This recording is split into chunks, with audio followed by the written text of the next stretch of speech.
you a woman in medicine feeling overwhelmed and disconnected from the personal fulfillment that you desire? You're in the right place. Join doctors Joanne and Erin as they rewrite the rules for women in medicine. Let's begin. What happens when the person trained to save your life can no longer save her own? In this episode, we have Dr. MaryAnn Wilbur, who has the answer nobody in healthcare wants you to hear. She is a board-certified gynecologic oncology surgeon turned public health strategist who walked away from medicine in 2022 to expose the broken systems forcing physicians out of patient care. She co-authored the book, The Doctor Is No Longer In, to spark the reform conversation America can't afford to ignore. And she's also an executive producer of the documentary Suck It Up, Buttercup. We are so excited to have you here in this episode, MaryAnn, and sharing so much wisdom. Joanne and I have been sharing about the amazing stories in your book and the powerful messages that everyone in medicine needs to hear. Welcome. Thank you. I'm very excited to be here. You serve as the executive producer on the documentary Suck It Up, Buttercup, and this film specifically insists that the patient voice be heard, not as an afterthought, but as the entire point. And I'm wondering, why do you think so many physician advocacy efforts leave patients out of this conversation? And how can you make sure this film was different? That's actually a fantastic question and not one I get often. And I'm embarrassed to admit, but I think as physicians, we are still a bit paternalistic. And despite, all of our cultural changes to be more engaging with our patients and empowering them and making decisions together, I think we still, as part of our culture and our training, come at things from our own perspective. And I'm guilty of this also. So the book came first, and the book was born out of my own frustrations, right? So right back to my perspective. And it came from, I can't believe it. This is my calling, and I can no longer do this work because I'm caught between a rock and a hard place where I cannot provide the quality of care and it was a little bit about me, not just the patient, that I am comfortable providing. I'm not going to provide substandard care. And I couldn't necessarily tell the whole story publicly. So the book was about how do we tell the stories of all of my colleagues in a way that is, entirely accurate, but anonymous at the same time. And so the book, The Doctor Is No Longer In, is about giving voice to the US physicians, the 2 in 5 who are considering leaving. And to give voice to US physicians, and was a little bit targeted at the healthcare community. But while I was working on the book and towards the phase of publishing it, we realized there is so much more to this, because as soon as you really start digging, you realize it's all about resources. And once you start doing that, you realize this affects everybody, because the US, US healthcare, everybody knows it's dysfunctional. And that's probably the most politically correct way to say it. It's just not working.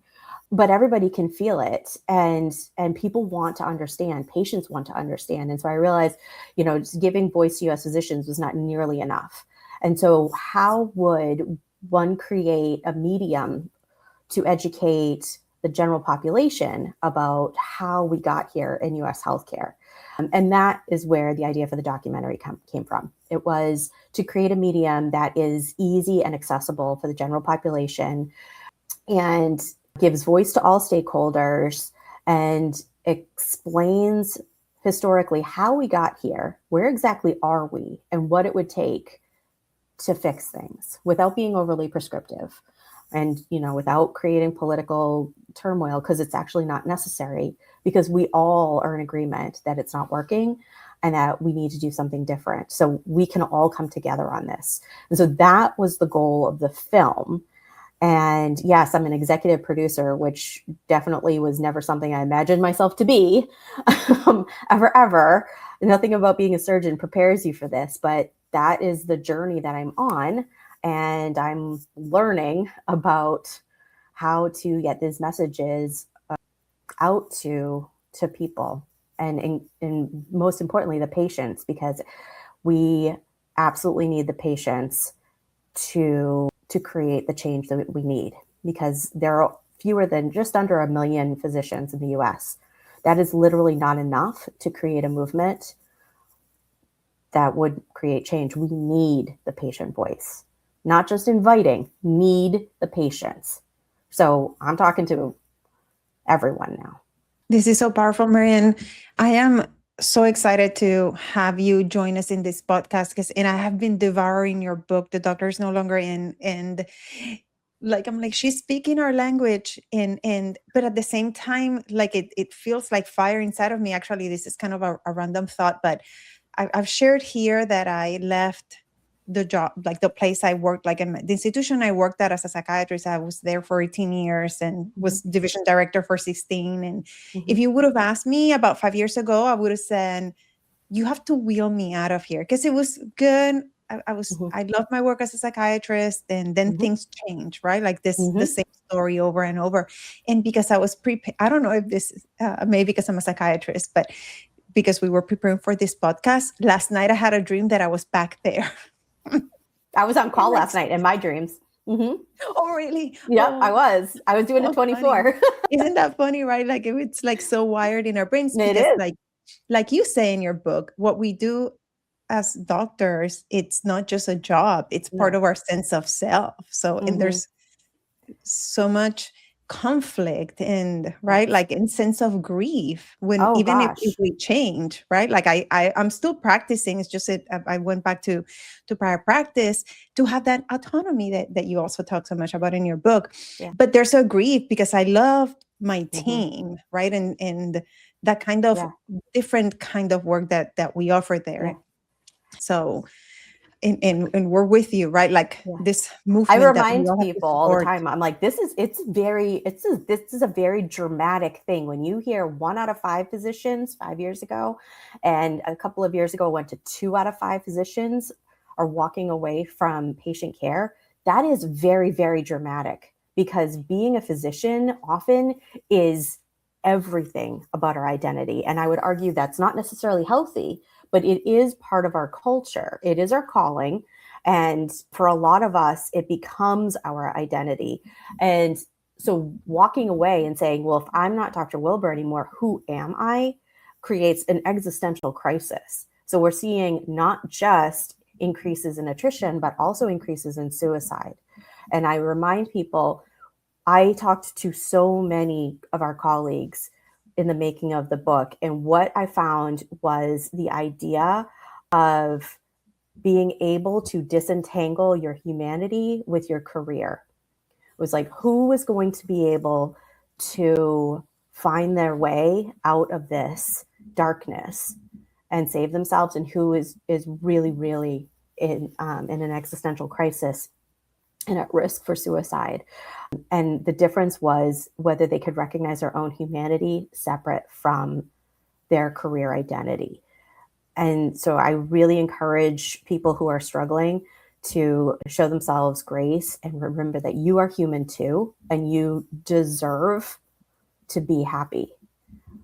And that means whatever it means for you, whether it means a change in your career, how you practice, where you practice, when you practice, or if. And there's no wrong answer, but you deserve to be happy. Because I talk to so many people who are really grieving hard because it's such a difficult decision. One of the powerful things I've seen in your book and in this discussion is the recognition of patterns and that transition, MaryAnn, from you saying this is a me thing. But then as you started interviewing all these physicians for your book, now it's an us thing. And I know I recognized, and I think Joanne has too, things that I thought were Erin problems when I was practicing. When I started coaching other individuals, I was like, oh, you have the same problem and you do. And I realized it's an us thing. And I love how you then broadened that discussion beyond just the physicians, but into how that spills into patients. And now you have this documentary that helps patients say, me too. Yeah. That's me. I see myself in this Yeah. picture that you share. So I love that, going beyond you, even if it started with you, Mhm. it's now an us thing. Yeah, absolutely. So the book started as essentially a qualitative research project, which is doing semi-structured interviews with individuals, because that's what a lot of my research had been in the past, was talking to patients from my oncology practice and, their experiences with, you name it, treatments. But this time we turned the interviews on our colleagues, on ourselves, really, and started asking questions. And the interesting thing about using grounded theory with qualitative research is that you keep going until you reach thematic saturation, which means you've heard it all before. The themes are just, you're hearing the same thing over and over again. And then you go a little further to make sure that there aren't outliers, but there's a structure to it. And how quickly you reach thematic saturation tells you how complicated the issues are. The fact that we reached thematic saturation hundreds of interviews before we were anticipated means the problems are actually very straightforward. And that was really interesting to us, because I thought, well, this is my experience, and this is Joanne's experience, and this is Erin's experience. You know what? It's all the same thing. That's what it came down to. How it manifests is a little bit different if you're a pediatrician in a small practice in Ohio, or if you're a cardiologist in a big academic center and you're, mid-career and male. Like, they're going to be different. But here's what it comes down to. In the US, our healthcare system has been built around the dollar. And we can go, I love to nerd out about the history of why that happened. There are no villains. It's just what it is. But our system was designed around the dollar, not about the patient. And so what we have is decisions that are made based on what the dollar needs, based on the financial needs of all of the stakeholders. And so when that happens, we get more and more cost, more administrative bloat. And so last year in the US, we spent $5.3 trillion with a T on US healthcare.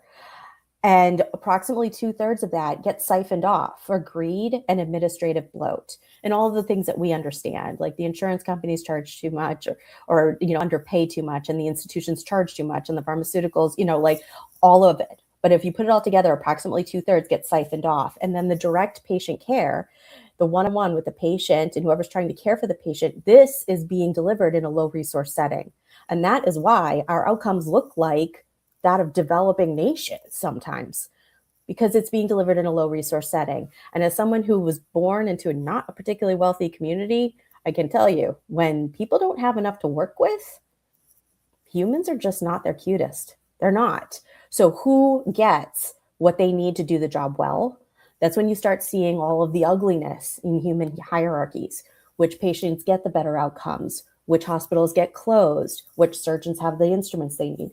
All of this, that starts to play out. And those gaps in US outcomes, they get wider and wider. And so when you start to think about it like that, you can't be quiet anymore. I'm like, oh man, this is now my new calling. And it's going to take my entire lifetime to make this change. But it is not just about me and how I didn't feel like I got what I needed. It's about this is hurting everyone now. And this is apparently what God wants me to do going forward. This is so powerful. And I love how you emphasize on we need the patients involved, and thinking of, and I repeated this a couple of times because it stayed with me when we interviewed Todd Otten, who's part of the film as well. Mm-hmm. He said, thinking about it from the patient's perspective, it's 50% chance that the doctor in front of you is burned out, under-resourced, feeling that moral injury, right? And as the patient, right, like it's not, I think people like sometimes idealize who we are as doctors. And it's like, oh, but you're okay, you have a job, or like, you're a doctor, what are you complaining about? Which I think goes back to that identity and what gets us in trouble, of that learned helplessness and the suffering in silence. And what you're saying, part of why I love group coaching, it's exactly what you're saying, because we can share the experience and we hear ourselves in someone else. It's like, I am not alone.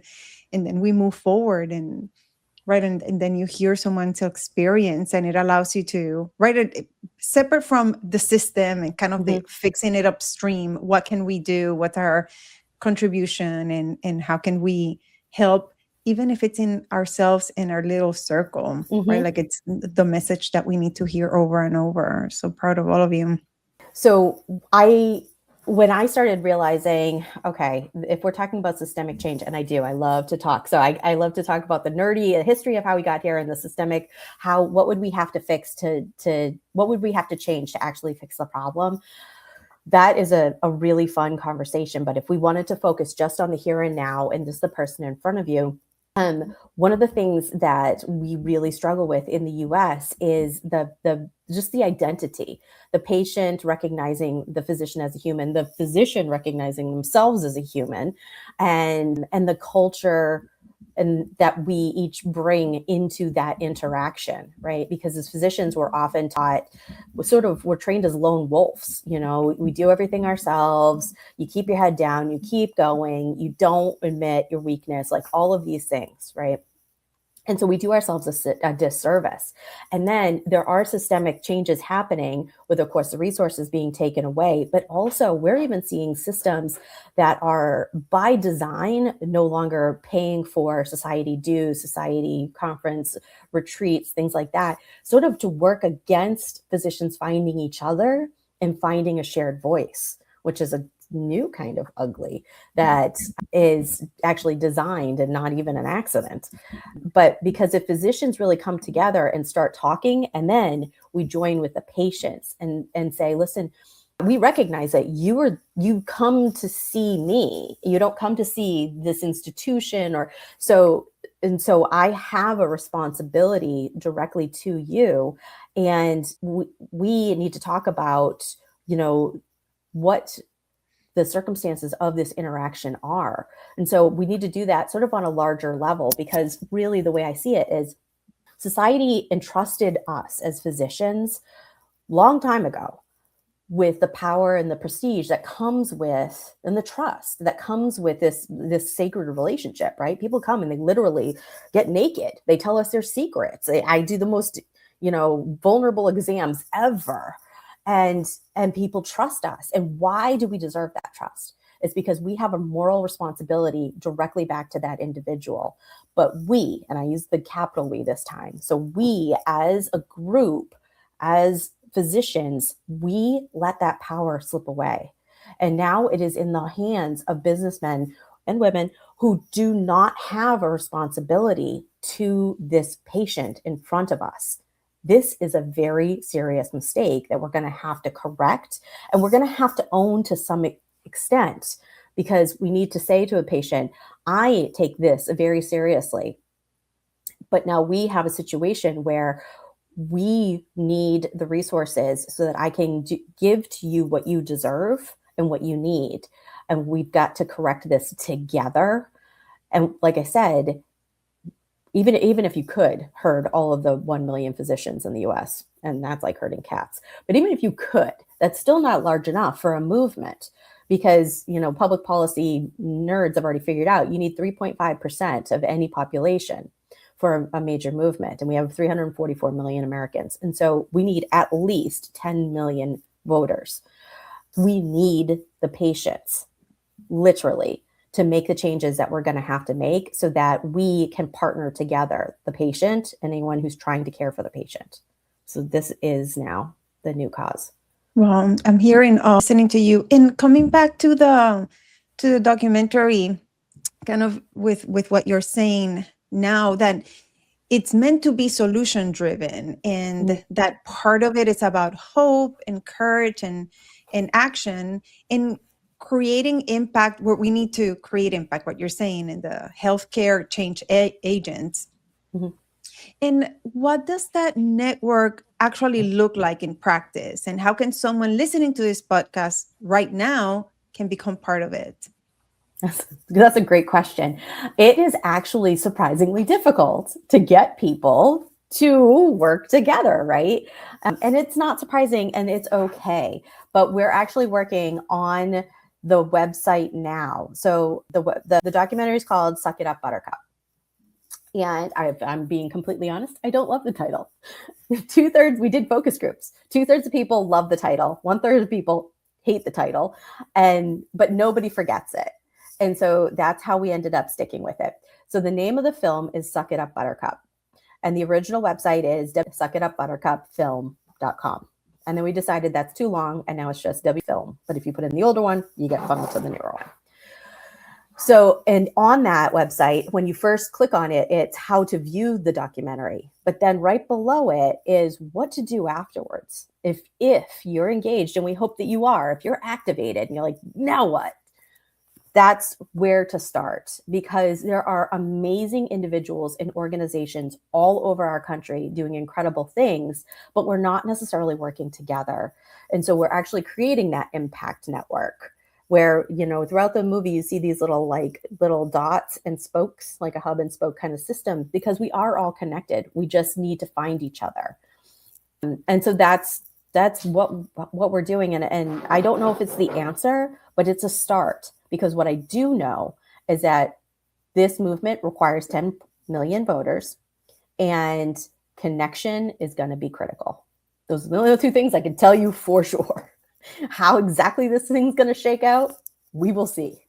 And for someone who doesn't know about the documentary, what would be a summary that would help them clarify what it's about and entice them to want to take that action and watch it? I've watched it myself. I went to Baltimore to the screening there. I'm part of the team bringing it to Portland, Oregon, and May 31st, and excited to have you there as well. But help our listener understand what's the meaning behind this documentary. Yeah. So Suck It Up, Buttercup is a full-length documentary. It is the final version is 84 minutes long. It is meant to educate and entertain at the same time general American populations on how our U.S. healthcare system became the dysfunctional system that it is today. So it's a bit of the history and where we are today and what it will take to fix things. And we'll be sharing in the show notes how, if you're in the Northwest and you want to get access to it, we'll be sharing that. Yeah. And we've talked a lot about your book, The Doctor is No Longer In. And when you talk to U.S. physicians, what were some of the shocking realities that you heard? So we talked about how the themes actually weren't that surprising, because we had talked about, so in the end, the 5 major themes were lack of autonomy, burnout. Physicians actually did use the word burnout. There was, people didn't come and say moral injury. I can't believe I'm blanking on the term. So loss of control or autonomy, burnout, dehumanization, moral injury, and then trust and betrayal were the 5 themes that came out in the book. And so the themes themselves weren't that surprising. There were 2 things that we noted. One is that what experts are reporting is different than what the physicians themselves are experiencing. And that's really important, because that's what one of the great things about qualitative research is, an expert, quote unquote, can think that they know exactly, but what words is the human who's experiencing the problem using, because that's the language, right? And so when somebody comes to see me as a GYN, people have all kinds of terms for their anatomy. I adopt the one that they use, right? And so you need to understand the language. So that is what the physicians who are leaving reported they were experiencing. The actual themes weren't surprising to us. What was shocking was how bad it got for some people. I mean, we call it the 3 Ds: drinking, depression, divorce. We knew we were going to hear plenty of that. We knew that there was going to be some talk about suicide attempts, and there was.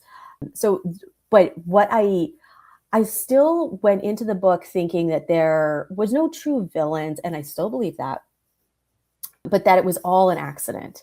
And what I realized was actually some of this is really, truly systemic, because I heard over and over there is this experience and this would often be in a large healthcare system that is for profit or quote unquote not for profit, but owned by private equity.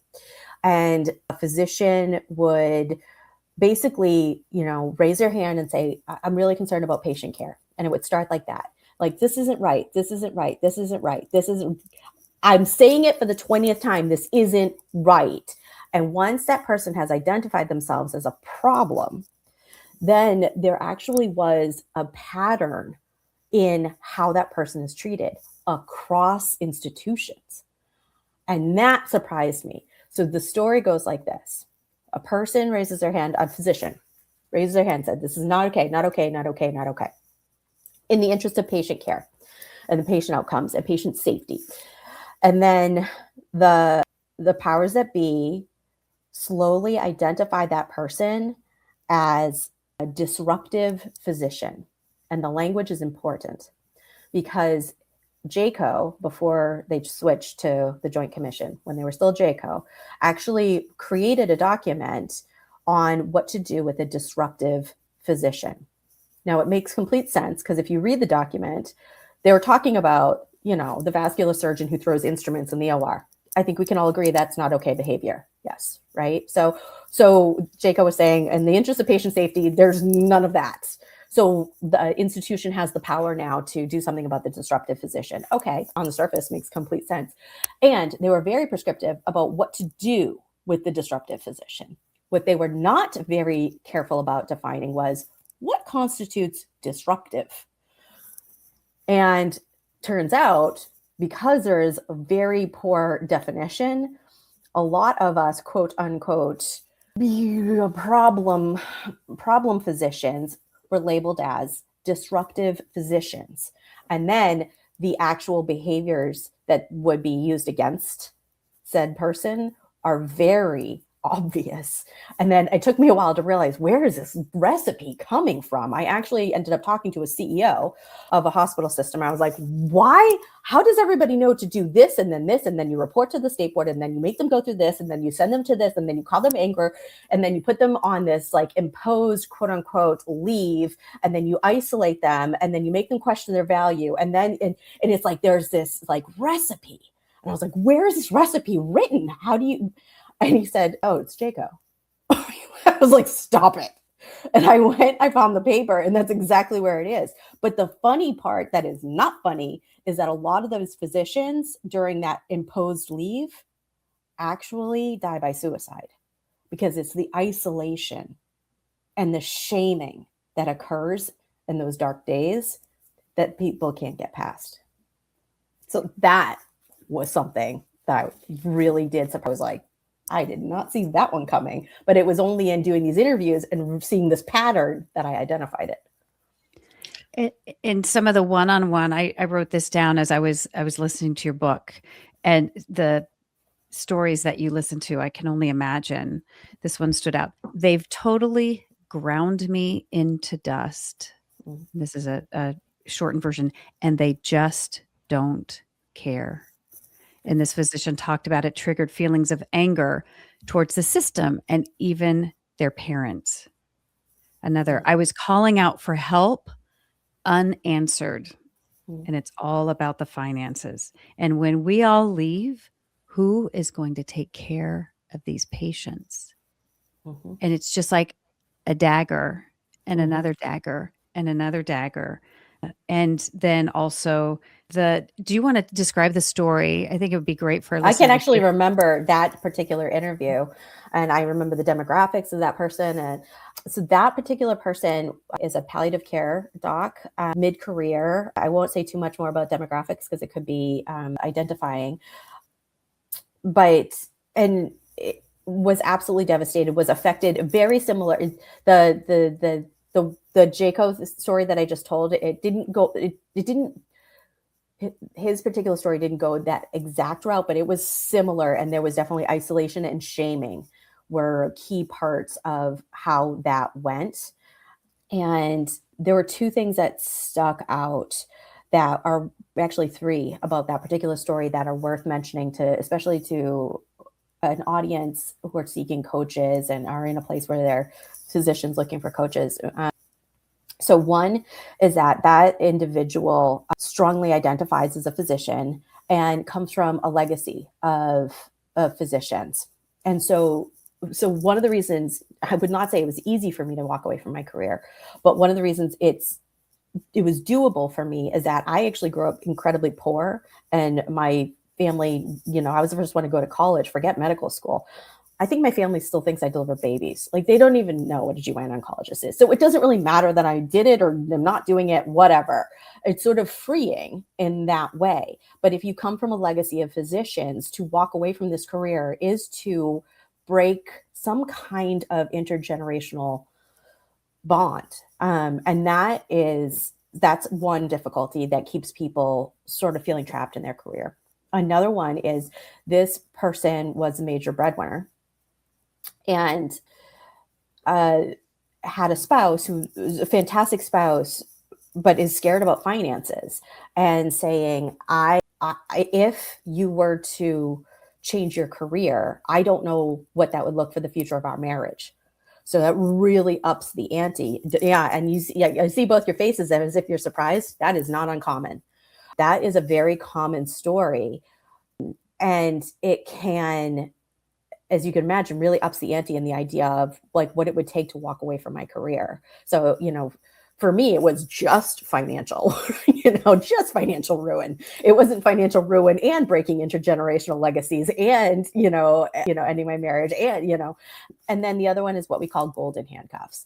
And that's your own perception that financially, like, I'm trapped by my education debt and I have to keep doing this work. So those are three things that on top of just being able to disentangle your own identity from your career identity, then these are external forces that can make it more or less difficult for some people to disentangle from their career and get the help that they need.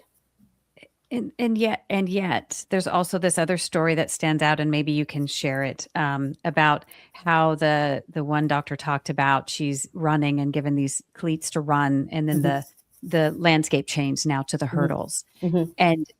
And then it was the steeplechase. And then I think the last image she has is, I'm asked to run and I've got a bungee cord around me with 2 sumo wrestlers on either end, and I'm told to run and keep up the same pace. And so I know I got out of my residency training in 1997, so almost 30 years ago.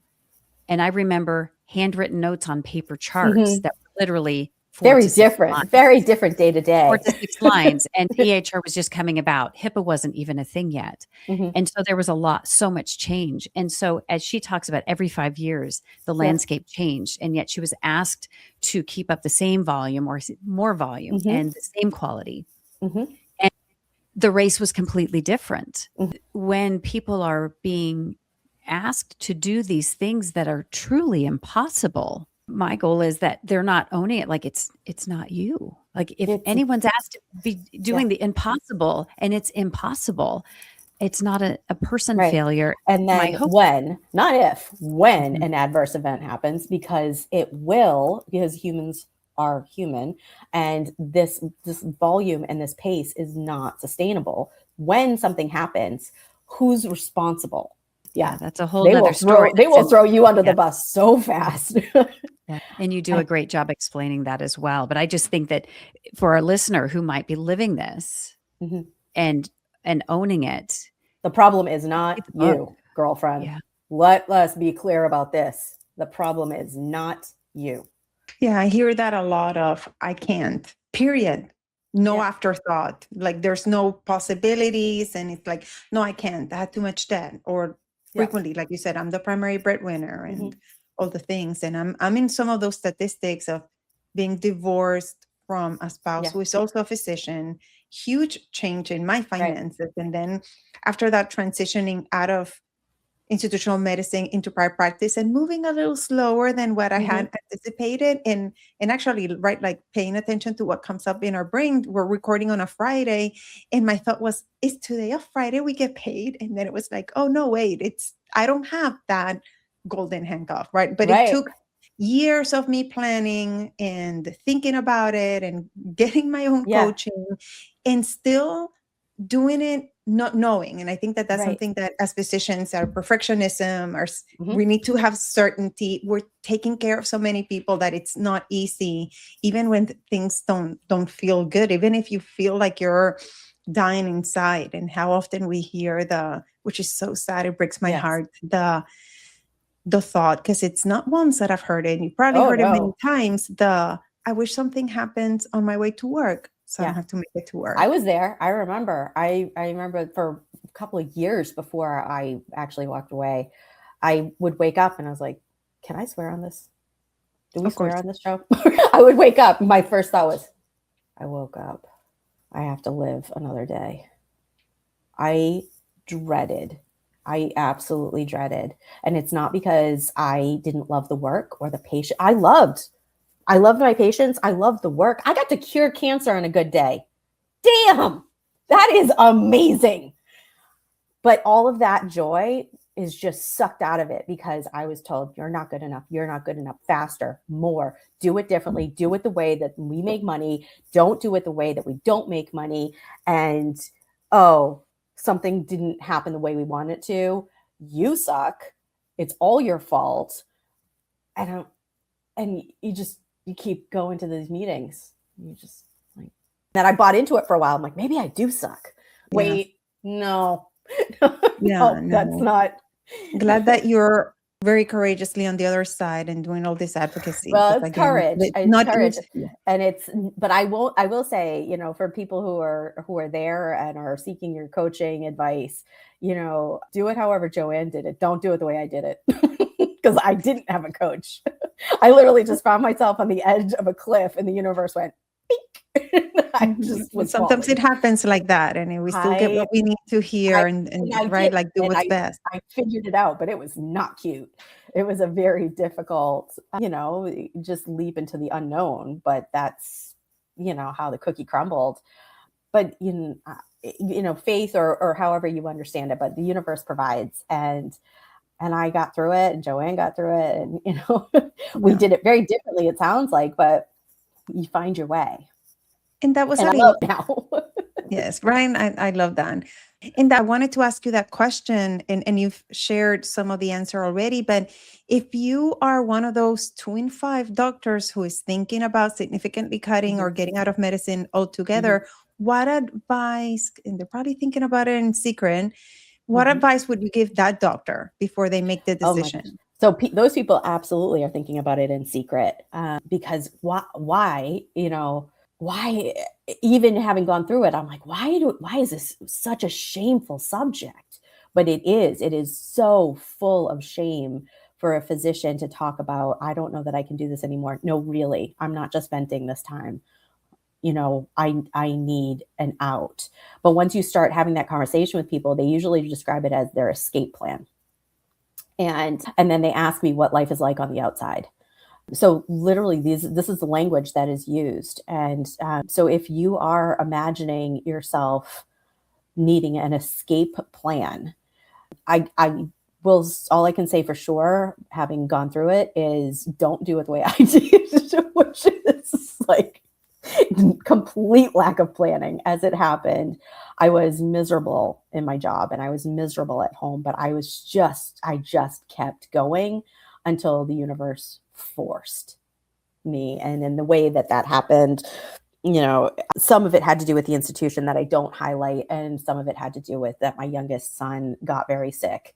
And I felt like, okay, I have 2 sacred callings in my life. One is as a mother and one is as a physician. And I am failing in both because of the lack of support and resources at home and at work. And so I just need to significantly change my life to meet those 2 challenges head on. That is how it happened for me. And what happened from there was a series of dialing back how I worked and how I affiliated with hospitals and with universities, and how I earned my money, and shifting so that I earn my money as independently as possible and from multiple different avenues, so that I can say what's on my mind and not necessarily be afraid that the paychecks will stop. But it took me 3.5 years to do it. And it wasn't thoughtfully planned out. But if you were smarter, like maybe Joanne was, then you could actually have thought about it, but I would have to do it backwards and think, what would I want my life to look like? And then design it in retro. Reverse engineering. Reverse engineering, yes. So I'm sort of doing that now from the point I'm at, which is a peaceful but financially vulnerable state, and reverse engineering it now. But at least I'm in a place where I'm stable. And so good that you were able to use your experience in a very vulnerable and honest way to get the message out there. So, and not right, like not that the way I did it was perfect either, right? Like there's ups and downs. It's not an easy thing, but it's possible. I think if you're gonna live your life in a way that is really authentic, it's never gonna be pretty.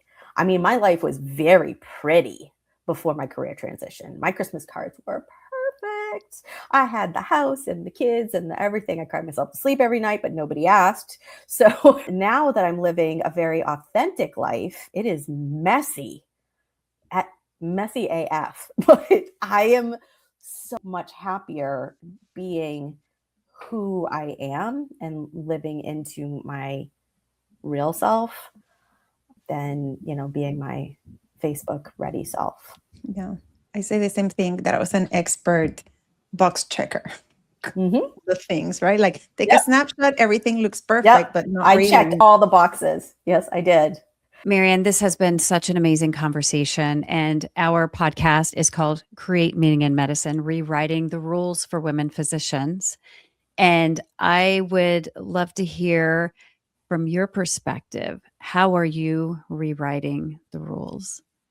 How am I not rewriting the rules? Oh my God. I think after a lot of reflection, I realized that a big part of why I went into medicine is that I had something to prove. I grew up, I was, the girl from the wrong side of the tracks. I grew up in a relatively low resource community. And I remember telling my high school guidance counselor that I wanted to be a physician. And she said, honey, nobody's ever been a physician from this town. Maybe choose something else. And so I think in that moment, I was like, wow, girlfriend, it's a first for everything. This is happening. And I went about it like a crazy person. And then I kept going. I think I had something to prove. And after about 4 college degrees, I think I realized, maybe there's no amount of education or titles or letters after my name that are going to make me feel worthy. And maybe I'm going to have to step back and realize this was the most expensive lesson ever. And I was worthy on day one. And that recognition has been truly a game changer for me, because it now frees me from feeling like I need the email address with the right .something.edu or the right, my CV, it looks gorgeous. And it was very much by design. I think I had something to prove. And I realize now, you know what? In the end, I want what, deep down we all want. We go into medicine for. I want to make a difference. And I don't want to just be part of some oppressive system that crushes me and my patients. And so I'm going to make the very brave decision to step out of that role and do something different. And that does not mean that people who are still caring for patients are not brave, because that is a very, very courageous role too. And somebody has to be doing it, but it's going to take both. And this is my journey. And for me, rewriting it means that I have to break all of the rules that were sort of taught in what we call the hidden curriculum in medical training, academic places are where you need to be. This is what your CV needs to look like. This is where you need to work. This is what makes you valuable.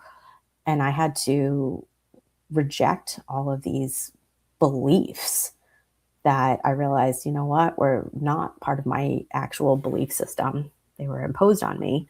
And I'm going to have to go back to my most basic belief system, which is we all get a certain amount of time on this earth. And I want, when I leave, not a bunch of money and not a bunch of accolades, but I want to leave the world just the tiniest bit better for me having been here.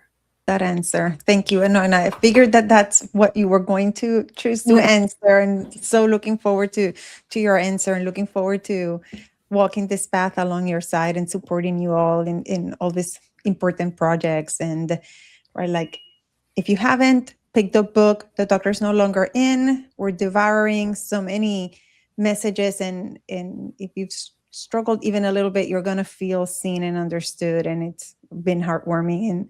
And then the documentary Suck It Up, Buttercup, that's coming. So cannot wait. Yep. So the book, you can go to the website, The Doctor Is No Longer In. You can buy the book anywhere you buy retail. So obviously all the big sellers, I had to go through Amazon and Barnes & Noble. You have to.